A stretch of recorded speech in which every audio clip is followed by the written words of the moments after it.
Muy bien, vamos a comenzar con el resumen de traumatología y ortopedia. Recuerden, generalidades de fracturas, entonces decimos por mecanismo de producción, alta energía, aquellas como, aquí tenemos el mecanismo perfecto, accidentes de tránsito, pero también tenemos baja energía, ¿vale? Dijimos lesiones con tejido previamente lesionado o que están porosos o estímulos repetitivos. Por parte de otra clasificación tenemos si es abierta o expuesta, que se conoce, y cerrada. Expuesta, aquella donde el foco de fractura se expone y hay contacto con el medio externo. Entonces ahí se utiliza la clasificación de Gustilo-Anderson, que también pudimos ver.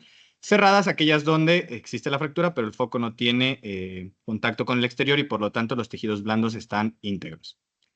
Ahora bien, recordemos los tipos de consolidación. Hay primaria donde está completamente estable y no se forma callo óseo, y la secundaria donde es la favorita de nosotros, se forma el callo óseo. Factores que influyen, dijimos todos estos, los estrógenos, la hormona de crecimiento, la vitamina I D, corticoides que inhiben la hormona de crecimiento. Las fases de la consolidación, recuerden, les dije, las primeras dos son muy genéricas, el hematoma con las interleucinas y el factor de necrosis tumoral beta va a producir la angiogénesis. Después la fase inflamatoria que va a activar la fibrina con la cascada de la coagulación. Eso es muy general de todos los tejidos. Y después lo de propiamente el hueso, la fase reparadora, 2 a 3 semanas, se forma un callo blando. Y después la osificación a callo duro en 3 a 6 semanas.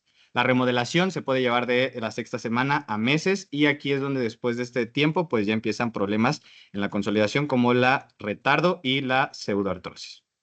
Su cuadro clínico, 4 pilares: dolor, deformidad, crepitación y limitación funcional. Recuérdenlos, 2 proyecciones por lo menos, AP y lateral, porque nunca sabes cómo está la lesión hasta que no ves esas 2 proyecciones. Lo dijimos, todas las fracturas requieren de inmovilización, pero no todas son quirúrgicas. ¿Cuántas capas en promedio? 12 a 15, pero dependiendo del sapo o la pedrada. Y las férulas, pues son, al igual que los vendajes, dependen del sitio de lesión. Hablamos también de la AO. Recuerden ustedes los 4 huesos principales, y quiero que se aprendan: 1 húmero, 2 radio y cúbito, 3 fémur y 4 tibia y peroné. Dependiendo del segmento proximal, medio y distal, es 1, 2 y 3 respectivamente. Ya habíamos hablado también de la letra. Eso es muy importante, ¿vale? La letra define nuestro tipo de fractura. Si es A, quiere decir que el trazo es simple y esa tiene apellidos: A1 espiral, A2 oblicua y A3 transversa, menos de 30 grados. En cuña o en alas de mariposas hay un tercer fragmento y C compleja, ¿vale? Mientras que en los segmentos articulares puede ser extraarticular A, B articular parcial y C articular completa. Ahora bien, fractura de clavícula, dijimos que es la más frecuente en neonatos, es un hueso noble, se los expliqué, es el primero en osificarse y el último en dejar de crecer. El mecanismo va a ser la contusión directa y lo que se deben llevar es el signo de la tecla. Ahora bien, radiografía AP de hombro es lo que necesitan, y clasificación de Allman, siendo el tercio medio el más frecuente, que es la tipo 1 con 77%. Dijimos que cuando se fractura es una espina que está coqueteando con los grandes vasos, entonces hay lesión vascular o pulmonar en algunas cuestiones. Es un pronóstico bueno, suele consolidar, pero también se puede ir a la pseudoartrosis. Tratamiento, les dije, cabestrillo o inmovilizador universal de hombro. Vendaje en 8 ya no se usa, la verdad es que no se usa, pero la GP se lo menciona, entonces llévenselo. Y el tiempo de consolidación, 90 días en adulto joven y en adulto mayor, 120 días. Quirúrgico, placa de reconstrucción 3.5 versus la anatómica, y aquí tenemos los criterios de cirugía: si es bilateral, si hay tórax inestable, lesión neurovascular, si está expuesta o con eminencia de exposición y un acortamiento de más de 20 milímetros. Ahora bien, las fracturas de húmero proximal dijimos que corresponden al 4 al 5% del total de las fracturas. Es una fractura de más de 55 años. La relación es más en hombres y el factor de riesgo que fue pregunta en ALME es el bullying, porque el niño cae y lo golpean en los hombros o lo empujan. La clasificación de NIR, lo único que necesitan saber es que la tipo 1 es conservadora. Ahora bien, el tratamiento dijimos que depende de la demanda funcional. Si la fractura de húmero es proximal, perdón, la fractura de húmero es proximal, entonces debo considerar: si no está desplazada, no importa la edad, yo me voy conservador. Si está desplazada, entonces me fijo en la edad. Si es joven, osteosíntesis. Si es una paciente anciano, entonces veo. Si es un paciente sano que todavía es funcional, entonces le ofrezco una prótesis de hombro. Si el paciente ya no tiene función, entonces lo dejo conservador. Las fracturas de húmero diaficiario, dijimos que el 95% son cerradas por la musculatura o por la grasa que rodea el brazo. Se asocia con lesión del nervio radial y eso forma la pregunta en ARM, que fue la fractura de Holsten-Lewis. Ahora bien, las fracturas de húmero distal dijimos que son 10% de las fracturas del codo y 0.5% de las fracturas del cuerpo humano. Recuerden, regresando, fractura de Holstein-Lewis, el paciente no puede extender el pulgar ni levantar la mano. Lo más sugestivo. La clínica, hablamos mucho del signo de Anakin, donde es esta equimosis generalizada a nivel del hemitórax y del brazo, ¿vale? El paciente va a tener dolor y deformidad aparente. Tratamiento, radiografía API lateral de brazo, si es de diafisiario, y si es de extremo distal, entonces API lateral de codo. La TAC siempre nos sirve para valorar fragmentos y la planeación quirúrgica. Y el tratamiento, como vimos, es realmente quirúrgico, con todos estos elementos que están aquí. La consolidación nos dice la guía 8 a 12 semanas. Las lesiones asociadas, vimos aquí el paquete vascular y los nervios. Entonces, a medida que va avanzando los nervios, se van llamando diferente. En el húmero proximal es axilar, en el diafisiario radial y en el tercio distal es el nervio mediano. Vean aquí cómo el nervio radial se encarga de la inervación del primer dedo. Fracturas de radio y cúbito, aquí tenemos que también se pide una radiografía apilateral, es del 10 al 14% de las fracturas, generalmente son desplazadas e inestables por lo que ocupan tratamiento quirúrgico. Mencionamos que la única fractura del antebrazo que no amerita manejo quirúrgico es la fractura del bastonazo, que es una fractura diafisiaria del cúbito que no se desplaza más de 10 grados. Entonces el mecanismo muy frecuentemente la violencia y traumatismo directo con carga axial. Fracturas de cúpula radial, lo mismo, carga axial con hiperextensión del brazo, a diferencia de las de epicóndilo e hipertóclea, donde había una pequeña flexión menor de 90 grados, asociada a la triada terrible de codo, que fue una de las preguntas más protagónicas, luxación de codo, fractura de apófisis coronoides y fractura de cúpula radial. La clasificación de Mason, recuerden, lo único importante aquí es que Mason 1 es conservadora y 2 siempre y cuando no bloquee la articulación. Fractura de Monteggia, fractura luxación de Monteggia y de Galeazzi. Recuerden, Monteggia es una fractura del cúbito con luxación de la cabeza radial y dependiendo de dónde se vaya la cabeza radial, se realiza la clasificación, siendo la más frecuente el tipo anterior.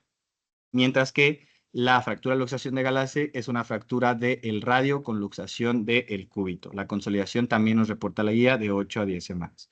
Las fracturas de radio distal, recuerden, fractura de Coles, esto tienen que recordar la desviación en sudor, supinación dorsal y radial, que es la forma de tenedor, y la fractura de Smith, que es pala de jardinero, ¿vale? O Coles invertida.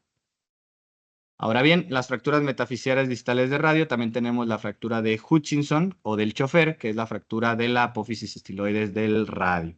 Bien, y la fractura de Rea Barton es una fractura del radio distal, pero que también tiene disociación del carpo, que los huesecillos del carpo se afectaron.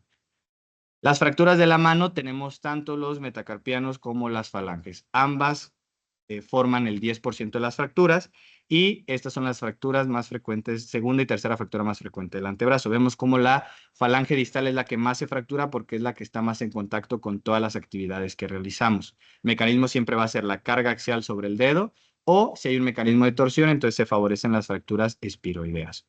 Ahora bien, dos fracturas muy importantes, fractura de Bennett y fractura de Rolando. La fractura de Bennett y de Rolando, ambas son fracturas de la base del primer metacarpiano. Pero ¿qué pasa? La fractura de Bennett, el trazo es más simple y no se luxa, a diferencia de la fractura de Rolando, que el trazo es en Y o en T y se llega a luxar. Esa es la gran diferencia. La fractura del boxeador o del mal boxeador, puño fallido, boxeador callejero, es aquel paciente que golpea la pared o golpea algo con únicamente la cabeza del quinto metacarpiano. Entonces, este se colapsa. Manejo conservador únicamente si está a menos de 30 grados. De las fracturas del carpo, mencionamos las líneas de Gilula, que son las que nos ayudan a ver cómo está la adecuada congruencia articular del carpo.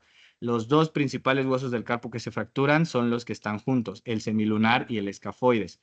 Cuando ocurre esta luxación o fractura, pierden su vascularidad y en el semilunar eso se conoce como enfermedad de Kienbrough, cuando se ocasiona una necrosis avascular. Lo mismo con el escafoides, pero en este caso es la enfermedad de Preister, ¿vale? El tratamiento siempre va a depender del trazo, del compromiso articular, las actividades que hagamos. Muchas veces puede ser, si no están tan angulados, un aparato de yeso. Si están muy angulados, recuerden que la mano es una parte muy vital de las funciones del ser humano, entonces se utiliza manejo quirúrgico con clavillos Kirchner o mini placas tipo 2.0. Ahora bien, las fracturas de pelvis también hablamos de ellas, muy frecuentes. El parteaguas son menos de 35 años, menos hombres, más mujeres, ¿vale? Traumatismos de alta energía o bajo impacto en las mujeres de mayor edad. Los estigmas perianales, hablamos de toda la equimosis, la crepitación, ¿vale? Y sobre todo la clasificación, lo más importante son los tres tipos. La compresión anterior o en libro abierto, que es del 15 al 10%, la compresión lateral, que es cerrada, 60 al 70% de frecuencia, y el cizallamiento vertical del 5 al 10% de frecuencia. Aquí tenemos la clasificación, que es la misma que les acabo de mencionar, solo para que recuerden el nombre, Jones Burgess. Tratamiento, una vez que está estable, entonces yo ya lo programo para un manejo definitivo, ¿sale? Una vez que ya usé mi sábana pélvica o que ya fijé, entonces ahora sí puedo iniciar manejo definitivo con alguna placa de reconstrucción o placas tercio de cadera. Ahora bien, la fractura de cadera es el típico escenario de una paciente femenino de más de 65 años que tiene osteoporosis y que se cae en su hogar, específicamente en la habitación. Entonces la paciente tiene esto, rotación externa de la extremidad con acortamiento y equimosis. Todas son tratamiento quirúrgico. Recuerden esto pueden ignorar todo el video, esto es lo que más quiero que se lleven. Fracturas intracapsulares y extracapsulares de fémur proximal. Su capital es la más frecuente y transtrocantérica es la más frecuente de las extracapsulares. Recuerden muy bien esta imagen.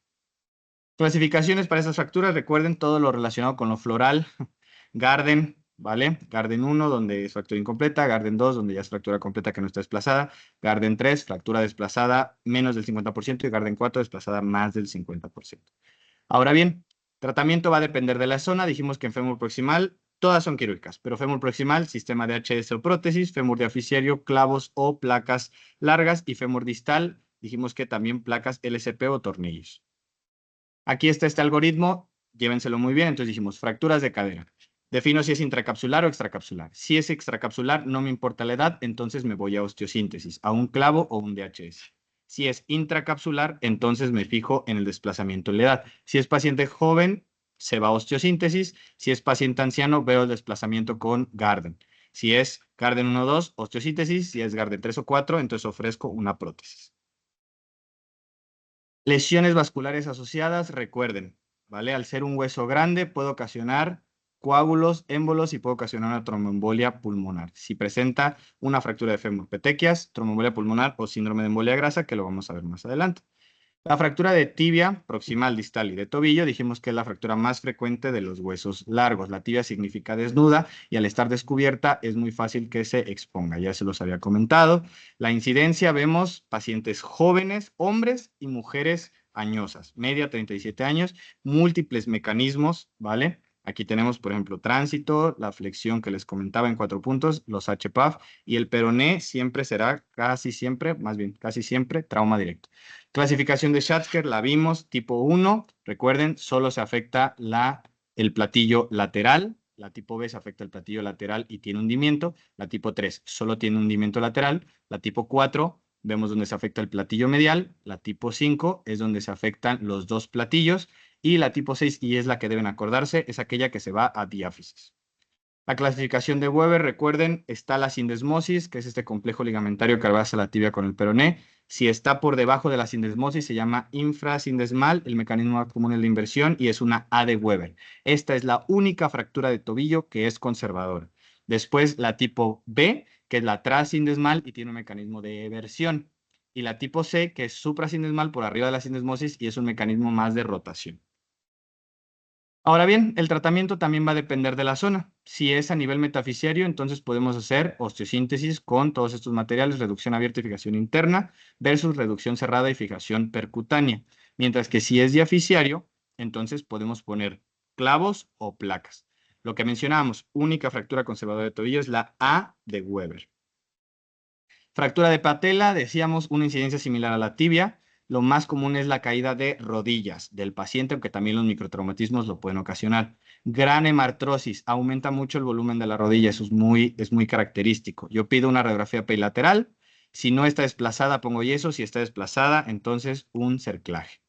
Las fracturas de calcáneo también mencionábamos, típico escenario del paciente que cae de un andamio, cae con carga axial y entonces el calcáneo se fractura a nivel articular. Bien. El paciente tiene acortamiento del talón y tiene esta equimosis sugestiva en todo el pie y además la tracción, decíamos, del tendón flexor de los dedos. Entonces tienen esta flexión de los dedos, ¿vale? Descartar siempre síndrome compartimental. Dos clasificaciones, la AO y la Exes-Lopresti. Exes-Lopresti, depresión articular o tipo lengua. Y la AO, pico de ganso, fracturas lineales en algún punto y fracturas intraarticulares. Las lesiones asociadas en este caso, recuerden, al tratarse de un mecanismo de carga axial, entonces la columna puede verse afectada, también el miembro inferior, que se va a llegar a la carga axial, y 5 al 10% son bilaterales. Entonces hay que investigar.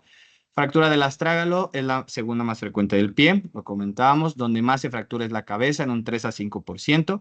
El mecanismo es la tibia, que impacta en el borde anterior en las caídas con flexión forzada dorsal del tobillo.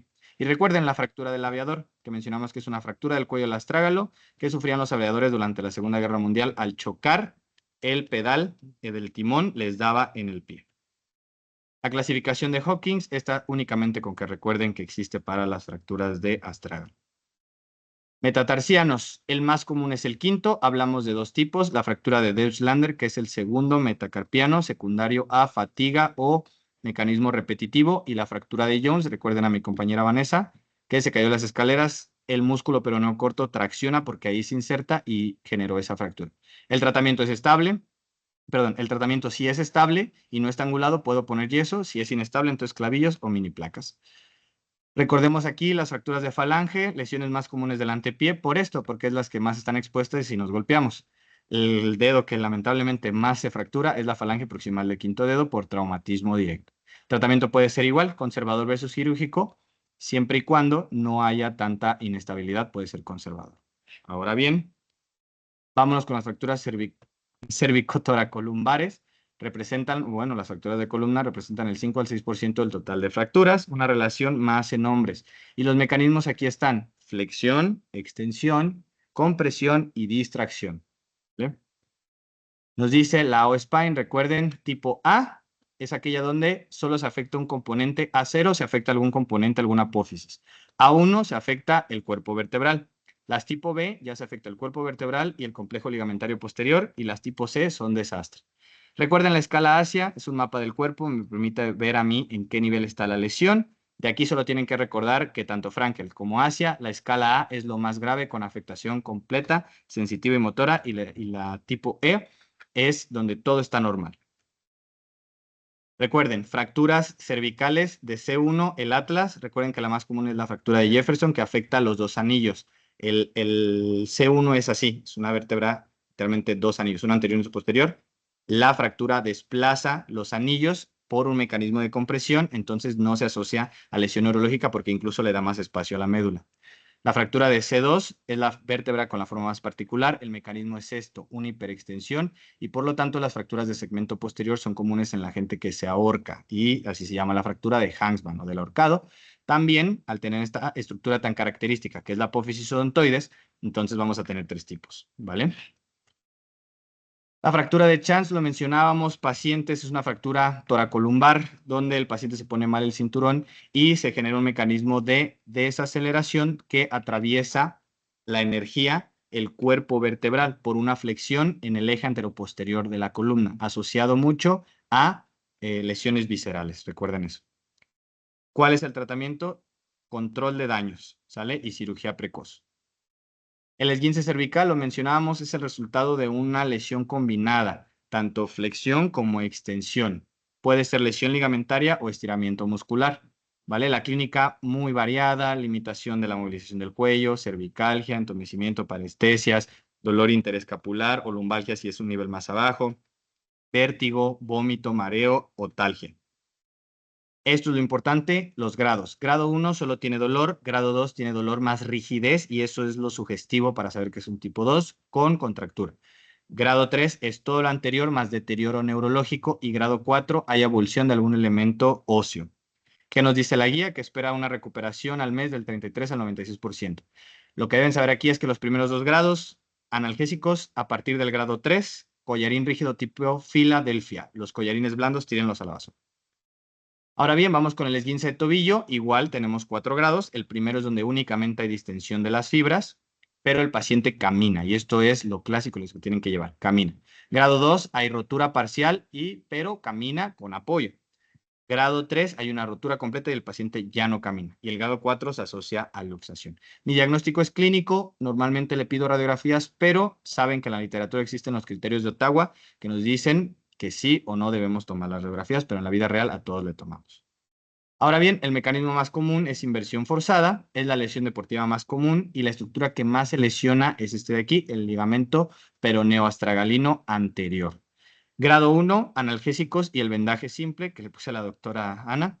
Grado 2 y 3 se coloca férula. La GPC nos menciona menos de 72 horas aplico frío y me voy con los Pokémones de agua, más de 72 horas aplico calor y me voy con los Pokémones de fuego, ¿vale? Las 5 urgencias traumatológicas, fracturas expuestas, luxaciones, artritis séptica, síndrome compartimental y síndrome de Caudequín. Ahora bien, hablamos de todos los tipos de luxaciones. Aguda, cuando el paciente llega en ese momento luxado, y yo tengo la forma clínica y radiológica de demostrarlo, y es la primera vez que se luxa. Recurrente, el paciente de la consulta, que me dice que se ha luxado varias veces, pero a mí no me consta. Recidivante, el paciente que dice que ya se había luxado antes y llega conmigo y está luxado. Y la inveterada, paciente que se luxó y no recibió tratamiento adecuado en 3 semanas. La luxación glenohumeral, recuerden esto, 90% son anteriores. El paciente sostiene su brazo y tiene esto, el signo de la charretera, ¿vale? Es lo más sugestivo. El tratamiento, reducción cerrada con las maniobras que dijimos. Kocher, también la mencionamos. Tracción contra tracción, Stimson, hipocrática modificada. Signo del foco para luxaciones posteriores es un poquito más difícil de diagnosticar y el manejo quirúrgico dijimos cuando el paciente ya no acepta más manipulación, cuando hay fracturas o cuando ya hay 3 luxaciones, como en el béisbol. La luxación acromioclavicular, recuerden, clasificación de Rodwood, que se basa en los ligamentos acromioclaviculares y coracoacromiales. El tratamiento es conservador con inmovilizador universal de hombro en los primeros 2 estadios. A partir de estadio 3 en adelante es quirúrgico con técnica Masoka. La luxación de codo, el brazo en extensión, como el futbolista que está ahí. Lo único que necesitas es la clínica, tu radiografía bilateral de codo, y entonces damos esa maniobra de distracción y pronosupinación para regresar a la normalidad. Pediátricos, codo de niñera, ya lo vamos a ver. Luxación de cadera, común en pacientes jóvenes con traumatismo directo de alta energía por esto, por que la guantera golpea las rodillas o los pies directamente en la gente que va con los pies ahí. 90% son posteriores y 10% son anteriores, a diferencia está invertido de la luxación glenohumeral. El cuadro clínico, lo que más se tienen que acordar es el signo del bañista descubierto. ¿Qué nervios afecta principalmente? El nervio ciático en la luxación posterior y en la anterior el paquete neurovascular. Yo pido radiografía AP de pelvis y después por clínica pido la de la cadera afectada. Mi maniobra de reducción es la maniobra de Alice. Mientras que la luxación de tobillo, dijimos, es más frecuente en hombres. En todos los deportes donde haya una pelota se asocia muchísimo a fracturas. La deformidad es lo más evidente y por eso el paciente también se asusta y está más sensible. Yo tengo que reducir sí o sí esta luxación y en escenarios muy, muy leves sí puedo darle manejo conservador con férula sauropodálica y de cooptación. Pero la verdad es que la mayoría de las veces están inestables y ocupan cirugía. Las fracturas expuestas dijimos que cada vez por los actos temerarios y por la violencia son más frecuentes, también por el estilo de vida laboral que cada vez es más maquinario, ¿vale? Sobresale la tibia para las fracturas expuestas, después las manos y después el antebrazo, ¿vale? Lesiones completamente asociadas, las vasculares nerviosas, amputación traumática, infección que va a la pseudartrosis o simplemente letales. Entonces yo tengo que analizar mi lesión, tengo que dar un espectro antibiótico, tengo que lavar y debridar esa fractura. Después hago una osteosíntesis de control de daños y después, cuando ya está todo resuelto, entonces sí programo para mi osteosíntesis definitiva. Bien, recordemos la clasificación de Bustillo y Anderson. Dijimos que tipo 1 es aquella menor de 1 centímetro y por lo tanto los tejidos blandos están bien. Yo le doy cefalotina. Tipo 2 es aquella donde la herida va de 1 centímetro a 10 centímetros, todavía tengo cobertura cutánea y ahí doy cefalotina más amicacina o penicilina si sospecho anaerobios. La tipo 3 se divide en A, B y C. La tipo 3A es aquella donde la herida es más de 10 centímetros, pero todavía tengo cobertura cutánea y ahí doy penicilina y amicacina. Después, la tipo 3B es aquella donde la herida es más de 10 centímetros, pero ya no tengo cobertura cutánea. Entonces le doy penicilina, micacina y metronidazol. Y la tipo 3C es cualquiera de las anteriores que tiene lesión vascular. Y yo le doy el esquema más grande, penicilina, mica, metro. Los criterios de Scully, los 4 fantásticos: color, consistencia, contractibilidad y capacidad de sangrado. El músculo que tenga estas 4 características es el que debo dejar. El que no los tenga se debrida. La escala de MES la mencionamos también. Recuerden, 4 criterios. 4 variables. El daño, ¿vale? El mecanismo de energía. La isquemia, que se duplican los puntos por si pasaron las 6 horas. La TA sistólica y la edad, ¿vale? Recuerden que su punto de corte es 7 puntos. 7 puntos o más, yo amputo esa extremidad. Síndrome compartimental, lo dijimos, es un aumento de presión del espacio miofacial que va a disminuir el aporte sanguíneo porque los vasos colapsan ante la presión. Y hay 2 tipos: incremento de volumen, hemorragia, edema, reperfusión, fístulas, o disminución del tamaño, todo el externo que apriete, vendajes demasiado apretados, compresivos, cierre de defectos faciales cuando uno sutura. Entonces, ¿cuál es la etiología? Fracturas principalmente, todos los factores de riesgo que tiene, quemaduras, el tabaquismo, ¿vale? ¿Y qué voy a ver yo? Las 5 Ps: pain, dolor, palidez, parálisis, parestesias, pulsos ausentes, y hay autores quienes agregan un sexto que es la presión. Entonces, el síndrome compartimental solo se va a confirmar el diagnóstico con una medición de la presión. 30 a 40 milímetros de mercurio es controvertido, van a haber literaturas donde hay 35. Yo les aconsejo que se queden en este rango, 30 a 40, porque el normal es de 5 a 10. Entonces ya va en la evolución. Y el pronóstico va a depender de cuánto tiempo tomen la decisión. Tratamiento: dermofaciotomía, como eso está abierto, entonces impregnación antibiótica, aseo y debridamiento si hay algún tejido que ya murió, y evitar cerrar las fases. Síndrome de embolia grasa, decíamos 2 conceptos que recordar: el embolismo graso y el síndrome propiamente. El embolismo graso es: yo tengo émbolos en mi microcirculación, ya sea pulmonar y periférica, pero no tengo síntomas. El síndrome es cuando ya presento los síntomas, ¿vale? Decíamos que es más frecuente en hombres porque no tenemos el factor protector de la progesterona, es raro en niños porque su médula es muy activa y no tiene casi grasa, y en los ancianos porque tienen poco ácido leico, que es uno de los principales elementos que se embolizan. Más riesgo a más fracturas, siendo la principal la fractura de fémur diaficiario. Recuerden, los criterios de Gurt: ocupas 1 mayor y 4 menores para diagnosticar esta patología. Ahora bien, el tratamiento es oxigenoterapia con o sin ventilación mecánica, es decir, intubo o no. Lo que sé es que sí debo dar corticoides a altas dosis, principalmente la metilprednisolona, y el factor protector y de tratamiento es la estabilización precoz de la fractura. Alteraciones en la consolidación, tenemos 2 tipos: retardo en la consolidación o ausencia de la consolidación o pseudoartrosis. Retraso, decíamos, la fractura consolidó pero tardó más de lo que debería. Y pseudoartrosis es cuando hay una ausencia absoluta de consolidación, aparece una falsa articulación y algunos autores dicen más de 9 meses. Principal factor de riesgo: el tabaquismo, ¿vale? También las infecciones. Ahora bien, clasificación precisamente por la infección, séptica y aséptica. La séptica, Staph aureus, siempre regresa. Clasificación de Weaver y Sech, ¿vale? Que no es la misma de Dennis Weber del tobillo. 2 tipos: hipervasculares o hipertróficas y avasculares o atróficas. Aquí recuerden más la pata de elefante, ¿vale? En las hipertróficas. Tratamiento es quirúrgico. Yo tengo que tomar cultivo. Si sale positivo, trato la infección. Si sale negativo, nueva osteosíntesis. Puede ser la misma o cambiar el plan, ¿vale? Y nos dice, en las atróficas, ¿qué es lo que más usamos? Injerto óseo vascularizado. En las hipertróficas utilizamos nueva osteosíntesis. La osteomielitis es una infección, dijimos, del hueso y de todos sus componentes. Más frecuente en niños porque los niños tienen más artritis séptica y sus huesos, sus metáfisis, están dentro de la cápsula articular, que es donde se alojan las bacterias. Sin embargo, también te lo ocasionan fracturas expuestas, la inmunosupresión y las infecciones en otro sitio del cuerpo. El principal agente, Staph aureus, ¿vale? Tenemos la clasificación con 3 tipos: aguda, menos de 2 semanas, ¿vale? Y aquí tenemos por continuidad, postraumática y postquirúrgica, perdón, la más frecuente siendo la hematógena. Ahora bien, subaguda de 2 a 4 semanas y crónica más de 4 semanas. Como es una entidad que se presenta diferente en los niños y en los adultos, entonces tenemos clínicas diferentes. El lactante hace una pseudoparálisis, un espasmo muscular, una posición de defensa, está irritable y tiene pérdida del apetito. Muy probablemente también tenga fiebre y otros síntomas sistémicos.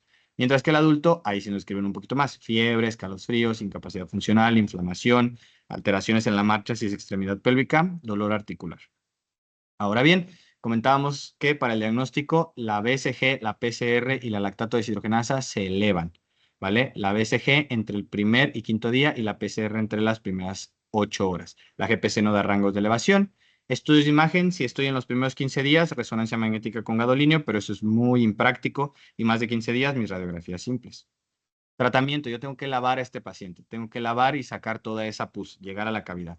Lo tengo que inmovilizar porque si ese hueso está débil y se fractura, nunca va a consolidar. Y antibioticoterapia, previo cultivo, pero siempre debe cubrir Staph aureus por lo menos 4 a 6 semanas. Son esquemas muy largos. Entonces aquí nos dice la guía de práctica clínica, menores de 5 años, dale una cefalosporina de segunda generación o penicilina G sódica. Mientras que si es adultos o mayores de 5 años, dales una cefalosporina de primera generación. Esquemas que menciona, pero que la verdad no se aplican en la vida. Tumores óseos, dijimos, raro, menos del 2% del cáncer, son curables cuando tienen tratamiento adecuado. Y las formas más frecuentes son el osteosarcoma, 35%, condrosarcoma, 30%, sarcoma de Ewing, 16%.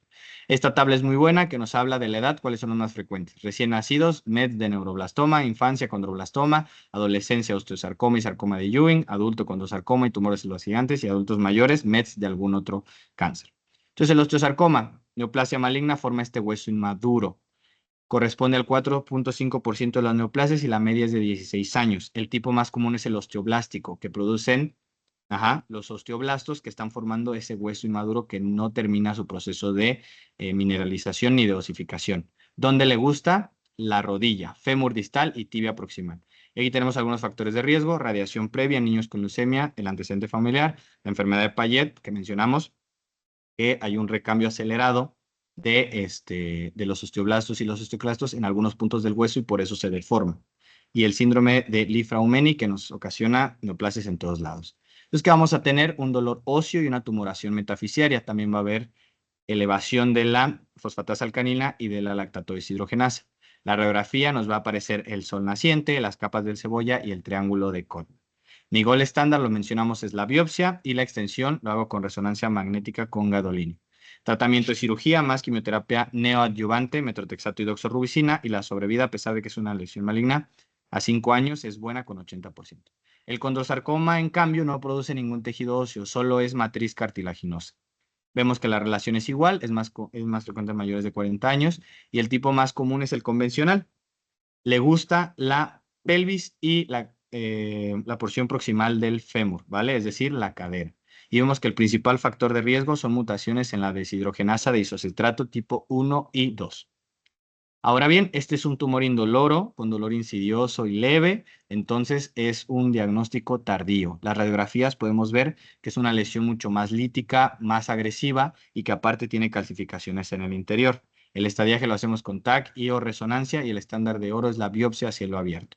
Tratamiento, grado 1, radioterapia, grado 2 y 3, radio, quimio, y muchas veces es inoperable, entonces no se hace nada o se recurre a la amputación. Es un pronóstico precario por estas condiciones.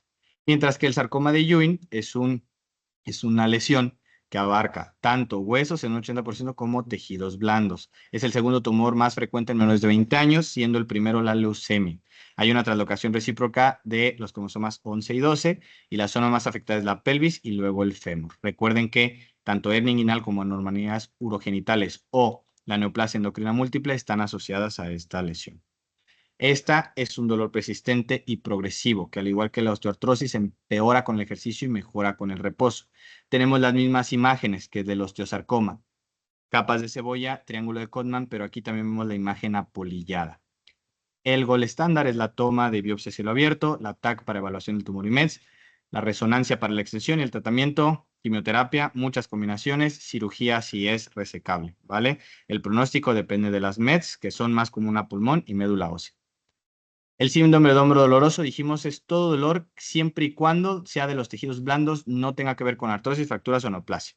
Es el motivo de consulta más frecuente en la traumatología y ortopedia. El pico son los 40 años y tiene un impacto socioeconómico por las incapacidades. Diagnóstico diferencial va a ser todo dolor que esté alrededor del hombro, ¿vale? Manguito de los rotadores, solo con que recuerden cuáles son los manguitos de los rotadores, es el supraespinoso, el infraespinoso, el subescapular y el redondo menor. De todos estos, el único ABD, abductor del brazo, es el supraespinoso. Todos los demás son aductores. Entonces, bien, hablábamos de las pruebas, ¿vale? Decíamos que tanto el test de Hooke es para el supraespinoso, el test del infraespinoso es para el infraespinoso, el belly press o Napoleón y el test de Gerber son para los otros dos, subescapular y redondo menor. Ahora bien, el síndrome de hombro doloroso, su tratamiento de manera concreta es conservador con analgésicos y reposo, si no funciona rehabilitación, si no funciona infiltraciones y si no, artroscopía con acromioplastia y venta de jamón, ¿vale? Ahora bien, la lesión del ligamento cruzado, ¿de dónde salió un mosquito? La lesión del ligamento cruzado anterior dijimos que es la lesión ligamentaria más frecuente, 150,000 casos al año. Mecanismo es desaceleración o un eje rotacional del fémur con la tibia. Meniscopatía asociada en un 50 al 70% y tenemos algunos factores predisponentes, pacientes que son hiperlaxos, los cuádriceps atróficos y la estenosis de la escotadura intercondílea, que el espacio entre los cóndilos sea más pequeño, sobre todo en las mujeres. Ahora bien, esta es una estructura intraarticular extrasinovial que tiene una longitud de alrededor de 31 a 38 milímetros y un grosor de 11 milímetros con una fuerza de 2160 newtons, que lo va a vascularizar la arteria geniculada media. ¿Y de qué se encarga realmente? Limita el desplazamiento anterior y la rotación interna excesiva de la tibia. El diagnóstico. Vamos a ver que se utilizan múltiples maniobras. Tenemos el cajón anterior para el ligamento cruzado anterior, el cajón posterior para el ligamento cruzado posterior y el pivot swift nos ayuda para los dos, que es como un bostezo, pero dijimos que los bostezos son para la meniscopatía. La radiografía simple nos sirve cuando nos dan estas pistas, ¿vale? El ligamento colateral lateral de la rodilla abulsionó un poco la tibia, eso se conoce como fractura de Segón y quiere decir que si está lesionado el ligamento colateral, entonces probablemente el ligamento cruzado también lo esté. En la resonancia magnética yo tengo que ver qué tan hiperintenso está mi ligamento cruzado y después se vuelve hipointenso, ¿vale? Ese es mi estudio de elección y finalmente en la artroscopía va a ser mi gold standard. Voy a ver la ruptura completa. El tratamiento va a depender, ¿vale? En un caso muy peculiar donde es una lesión aislada, el paciente casi no tiene demanda física y puede seguir sus actividades, lo pueden movilizar o fortalecer su cuádriceps. Si no, yo utilizo el manejo quirúrgico. Este va a ser el de elección en la mayoría de los pacientes y es una plastía biartroscópica con injerto isquiotibiales o tendón rotuliano. Ahora bien, de la traumatología pediátrica dijimos que los niños son otro mundo, ¿vale? El periósteo de ellos es más grueso y por lo tanto los patrones de fractura son diferentes. Ellos tienen una gran capacidad de remodelación, entonces con que demos un poco de estabilidad es más que suficiente y por eso recurrimos tanto al manejo conservador con ellos. En el caso de la fractura de torus o botón, dijimos que es una liberación de la energía que va en una carga axial del hueso y se libera en ese punto. Entonces se abomba la cortical y yo no necesito hacer nada más que darle manejo conservador a ese niño con un aparato circular de yeso. En la fractura de rama o tallo verde, entonces ahí sí necesito, debido a que el hueso puede crecer de manera irregular, tengo que fracturar ambas corticales. Eso está en discrepancia cada vez, pero déjenlo así. Fractura ambas corticales y entonces ahora sí manejo conservador con aparato de yeso. Las lesiones fisiarias, dijimos que es una lesión a través de este cartílago de crecimiento fisis o núcleo de crecimiento y es una urgencia relativa.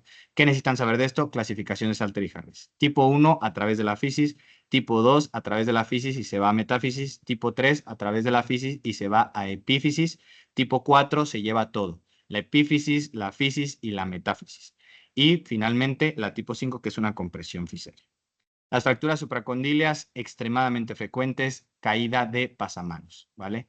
Niño que cae con el brazo en hiperextensión con una pequeña flexión de 90 grados, menos de 90 grados.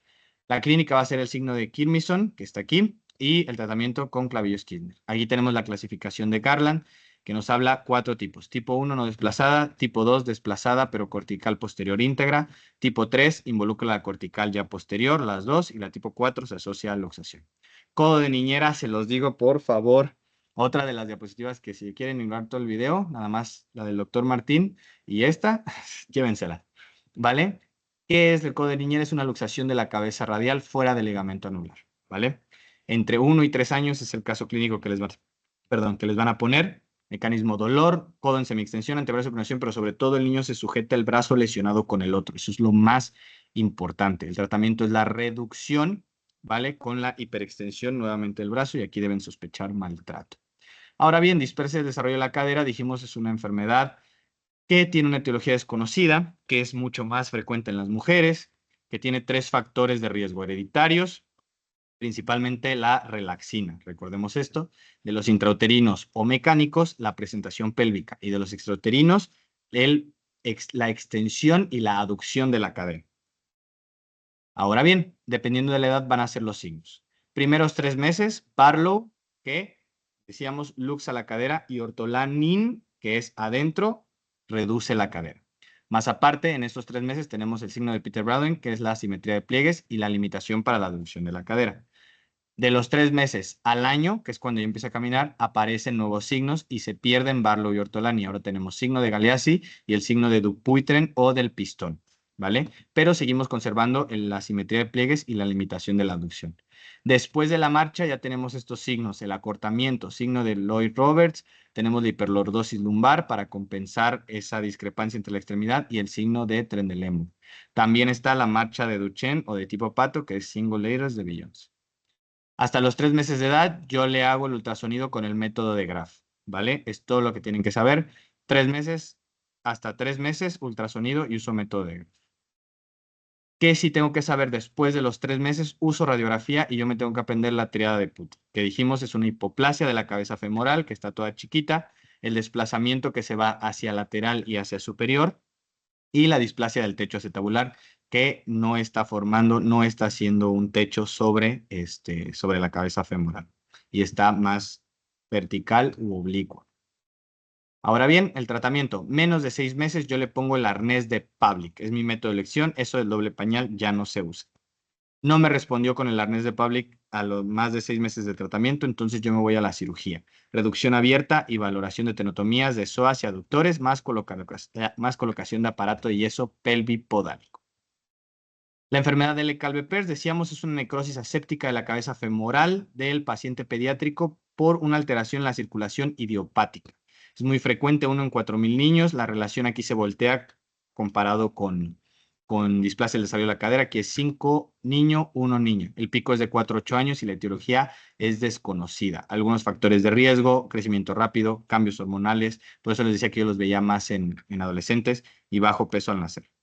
Las fases de Wallström, decía, primero deja de llegar sangre, entonces se necrosan algunas partes de la cabeza y del cartílago femoral. Después, esas partes que se murieron, el cuerpo las reabsorbe y las fragmenta. Después las parcha con un nuevo proceso de reosificación y después las remodela. Y eso puede estar ocurriendo varias veces.